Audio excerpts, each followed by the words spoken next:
What's up, guys? Welcome to Daily Dose of Reddit. This is your host, Zach, and today's subreddit is r/TalesFromTheCustomer. Alright, this story's called Gatekeeping Medical Receptionist Part 1. Technically, living in the UK, I am not a customer exactly, but I do pay taxes, which kind of makes me a customer of the National Health Service. Edits, I've made relevant complaints and there's actually a prequel to this, but let's do this in order. Not chronological order, but the order of release. Anyway, I am so angry right now. I am venting. Call me out on formatting errors, but no, they are down to fury. I work supporting vulnerable adults during gestures to certain world health crisis. You know, I have been present in only one client's home for about a year. For this guy, the story relevant thing I do is book medical appointments. He's extremely vulnerable, so for the most part, medical professionals have been visiting him. He requires a particular treatment every 3 months. Previous to March 2020, he could walk with a Zimmer frame on flat surfaces. Now he uses a wheelchair, but cannot self-propel. This is a story in 2 parts, those involved. Receptionist with a lovely accent. Okay, let's just call her receptionist. Receptionist who has a lovely accent. Sadly, the only thing lovely about her, let's call office manager. I don't know. Office manager with a voice like nails down a chalkboard. There's the nurse and the client I'm working for, and there's me. So, part 1. March 2020, lockdown has only just begun. Receptionist, the medical practice. What? Oh, so the receptionist is saying, okay, medical practice. How may I help you? Hi, I'm me calling on behalf of Carl. My name will be in his notes. I can give you identifying information. I'll need Carl to confirm if I can speak with you. Thinks I? No, you don't, because I just gave you identifying information. But okay, let's just get on with this. Oh, okay, just 1 second whilst I explain things to him. I put the phone on speaker. Hey, Carl, I'm making a medical appointment for you, and they need you to tell them I can speak with you. What?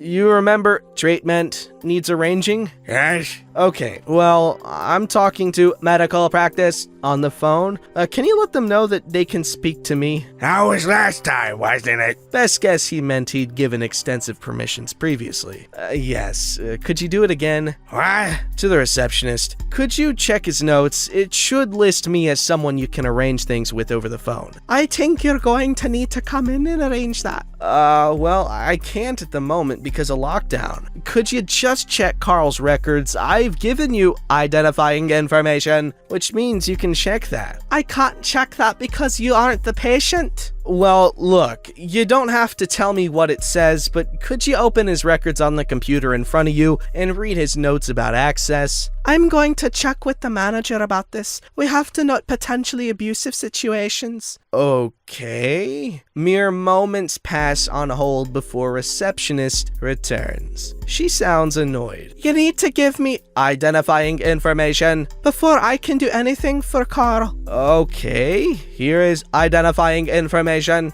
Yes, the same information I've already given her. Okay, I'd like to know what we need to do to make sure Carl gets treatment, as he's not supposed to leave the house. He can leave the house for medical reasons. Oh, okay, great. Can I make an appointment for treatment? Which site? Accessible site, please. Accessible site has been closed due to COVID. You can have an appointment at completely inaccessible site. I'm afraid he can't get up the stairs there. Is there somewhere else? Needs this treatment, you know? Yes, but he can't access completely inaccessible site. Is there anywhere else, or would he need a home visit for this? He's not housebound, so he can't have a home visit. You can't just get a home visit, you know? That's for people who really need them. Okay, so how do we do this? I might be able to get you something at third site. Okay, what's the access like there? There's a ramp. Okay, is it flat inside? There's a ground floor treatment room. Okay, wait, isn't there building work outside there? You can park in town car park. I'm sorry, that's too far for Carl to walk. Then why don't you drop him off outside, drive to the car park, and then come back? I'm sorry, that's not gonna work. Could you? I think you're being difficult about this because you want a home visit, and that's not going to work on me. Look, he needs someone with him. I can't drop him off and come back. While speaking, I'm looking on Google Maps at the site to work out if there's some other way of doing this. So bring someone else and have them help whilst you drive. There's no need for you to be so difficult. Sorry, you want me to arrange for there to be 2 of us to cover this shift? In my car at the same time as a vulnerable adult. What's your name? I'm going to have to write on Carl's notes that you're being difficult about this. I spot something else on Google Maps. I just want to be clear. You expect 2 of us, one driving, to maneuver an elderly man using a Zimmer frame over cobbles. Cobbles don't make any difference. Now what is your name? My name is Me. Suddenly, there is another voice on the call. This is the office manager. I'm the practice manager. What seems to be the problem? Hi, I'm Me, working with Carl, who needs treatment and has mobility issues. Could I ask to go to a site that he can access, please? Okay, I'm putting you through to a nurse now to work things out. Okay. Hello? This is about Carl? Yes. So, can we come out next week and give him his treatment at home? Yes. If Brovid is still a problem, we'll come out next time too if that's okay. That'll make things easier for us. Okay, thanks. And so it was all sorted, except this is a 2-parter. Well, how could they screw it up anymore? I'm so curious. Oh my god, I don't know how I'm gonna wait. Oh wait, I don't have to because part 2 is right here. What's up, guys? It's part 2 Zach here with Gatekeeping Medical Receptionist part 2. You only see me every once in a while when there's a part 2. The part 1 Zach, he's pretty boring. Me, I'm a cool guy. I'm a little calmer now, having written out some of this, but I'm still angry. I'm venting. Call me out on formatting errors, but no, they are down to fury. I feel like that's just exactly what they said the first time, but I could be wrong. Actually, I'm not wrong because I just read it. I work supporting vulnerable adults during gestures to World Health Crisis. You know, this. I've been present. Okay, well, it is a bit repetitive here. But oh well, for about a year, one client guy. Okay. For this guy, the story relevant thing I do is book medical appointments. He's extremely vulnerable, so for the most part, medical professionals have been visiting him. He requires a particular treatment every 3 months, and nurses have been coming in to deliver it. Oh, I got a burp! Previous to March 2020, he could walk with a Zimmer frame on flat surfaces. Now he uses a wheelchair but cannot self-propel, and can access a medical transportation service to get certain types of appointment, but not others. This is a story in 2 parts. Those involved, we already got through this. Part 2, March 2021. Lockdown is coming to an end. Yeet. Medical practice. How may I help you? I freeze, thinking, oh no, it's her again. Hi, I'm Me, calling on behalf of Carl. My name will be in his notes. I can give you identifying information. And how can I help you today? Carl's been having home visits to administer treatment, but I know he can start accessing some things at the surgery now.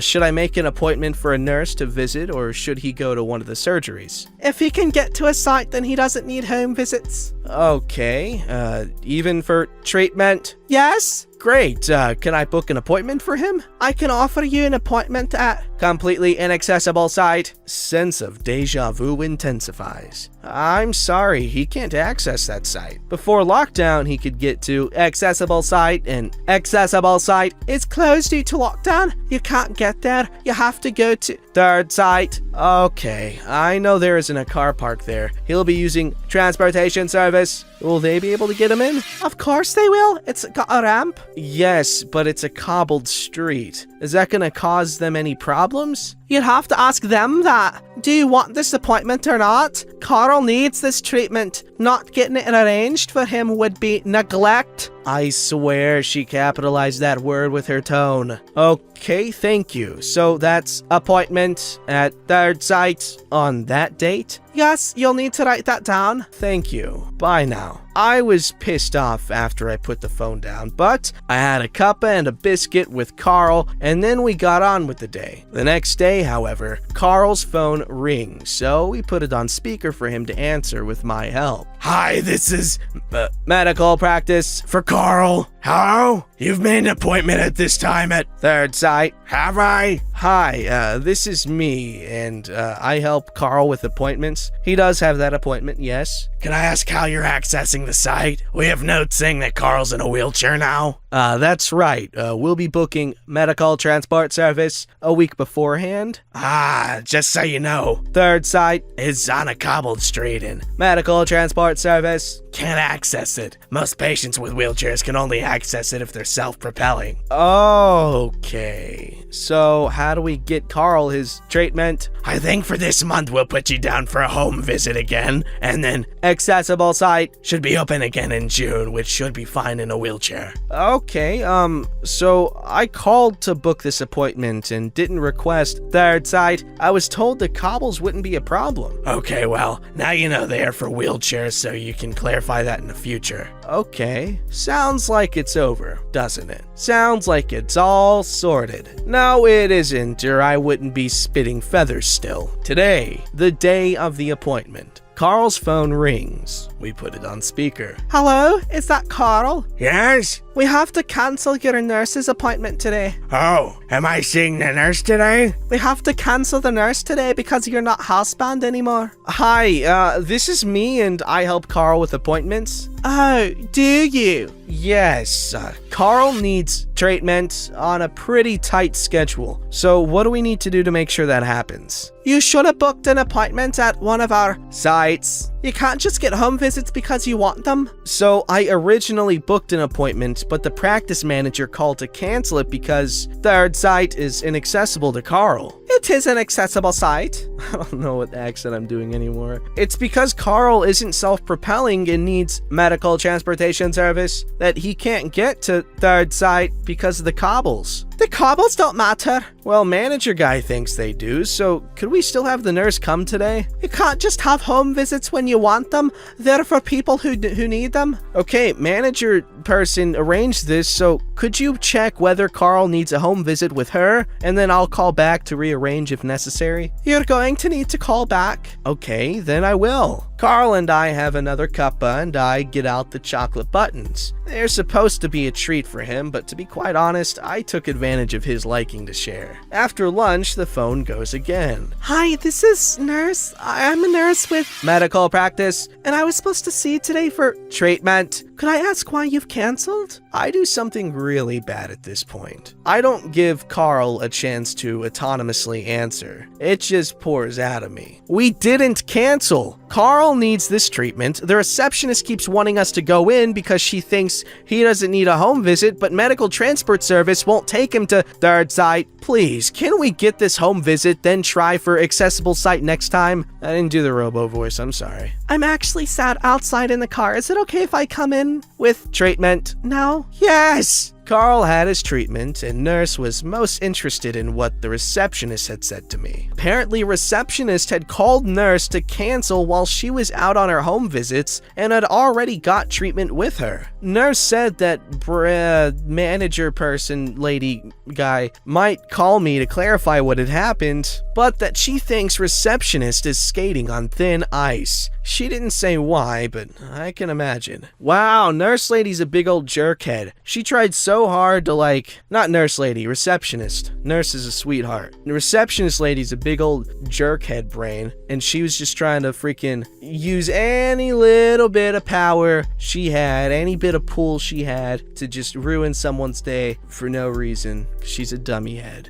This story's called The Relief That Washed Over Our Server's Body Language Made Me Feel Simultaneously Good and Awful for Him. Okay, my boyfriend and I went to a restaurant with socially distant outdoor seating for dinner on Easter. The whole shtick of the restaurant was the 90+ beers on tap. When we got there, the hostess let us know their carbon dioxide had blown, and they were working on getting a new one, and said she wouldn't be upset if we wanted to leave. We ended up staying anyways, and I'm glad we did. I used to work as a server, so I could tell right away they were in the weeds. The service was still great, and they did their absolute best. I asked for a cup of ranch to go with my fries, and the server forgot to bring it out. He remembered halfway through the next time he checked in and immediately began profusely apologizing. I interrupted him right away with, "Don't even worry about it. I've been there before. It's all good." I could see the relief wash over him. I'm talking his whole body relaxed as he asked, "You're a server?" I told him I used to, and that I know exactly what he's going through right now. He relaxed even more and began describing the hell shift he was working. I thought that was the bad word for a second. It was nice to see how he relaxed when he realized I was a server and wasn't gonna blow up on him, but it made me a bit sad that servers, retail workers, etc. had been so conditioned to automatically expect abuse from customers. Holy crap. I mean, I kind of always had that realization, but when you put it like that, that's so true. They expect abuse. That is so, wow, man. Talk about the whole man is inherently good versus inherently evil debate, because wow. I guess we're inherently evil, but not that evil. I'm sure that 99% of the people that yell at servers, if one of their servers was just collapsing on the floor about to die, most of them would probably try to help, right? Don't forget to like, subscribe, and hit that bell to never miss an episode.